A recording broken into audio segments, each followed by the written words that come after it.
Been talking all week about the heat wave on the East Coast, but we are, of course, experiencing our own heat here on the West Coast. It kind of makes you wonder which side of the country really feels hotter. Yeah, I was talking with John Bernier, chief meteorologist at our sister station in Richmond, Virginia. We talked about the whole West Coast versus East Coast battle. Here's what we had to say.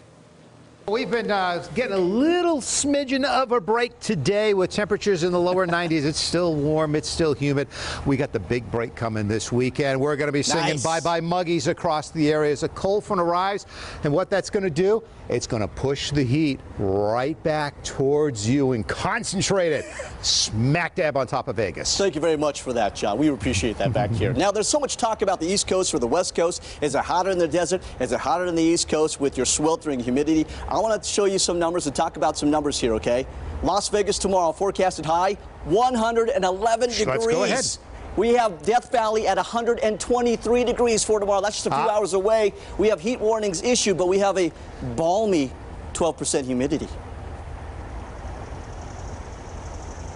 Yeah, that's the key thing for you. It's not the heat, it's the humidity that causes all the problems out here, where it is like a steam bath at times. I mean, our overnight low temperature tonight will be 75 degrees. Wow. And when we hit that 75 degrees, our relative humidity will be around 100%.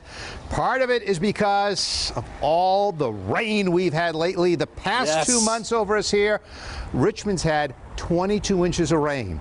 22 inches of rain. Wow. That's years worth of rainfall for Vegas. Yeah, can you give us some of that? Because ours is typically just over 4 1/4, so we'll take any of that rain at all. I want to talk more about those overnight lows, though, okay? So, of course, you drop in the 70s, humidity goes up.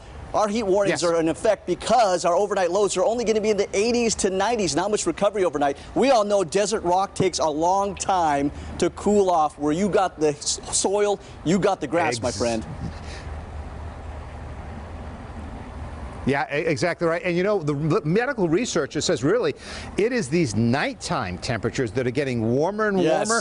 And in the eastern half of the United States, nighttime temperatures in the summer have increased about 3.5 degrees over the past 40 years.